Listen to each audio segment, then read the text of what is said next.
మనుషుల మాట వింటేనేమో మనకు వచ్చే ప్రతిఫలం ఏంటి? హృదయం కఠినమైపోతుంది. మనుషుల మాట వింటే దేవుడు యొక్క వాగ్దానం వైపు మనం దృష్టి పెట్టలేం. మనుషుల మాట వింటే శోధన వైపు మాత్రమే మనం దృష్టి పెడతాం. మనుషుల మాట వింటే దేవుని మనం సంతోషపెట్టే బిడ్డలుగా ఉన్నాం.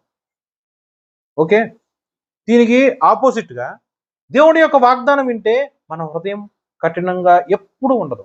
మెత్తటి మాంసపు గుండె కలిగి జీవ జలము ప్రవహించే హృదయంలాగా ఉంటుంది.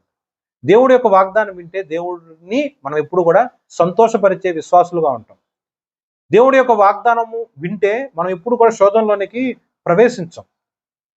దేవుడి యొక్క వాగ్దానం వింటే అరణ్యంలో కూడా మనం ఎప్పుడు కూడా నివసించను, వాగ్దాన ప్రదేశంలోనే నివసిస్తాం. కాబట్టి మాట వినటంలో నీ యొక్క దృష్టి ఎలా ఉండాలి? మనిషి మాట వింటే నీ బ్రతుకు ఎలా ఉంటుంది? ఆలోచించు. వాగ్దాన దేశంలోనికి వెళ్ళవు. అదే దేవుడి యొక్క స్వరం వింటే వాగ్దాన దేశంలో నువ్వు ఉంటావు.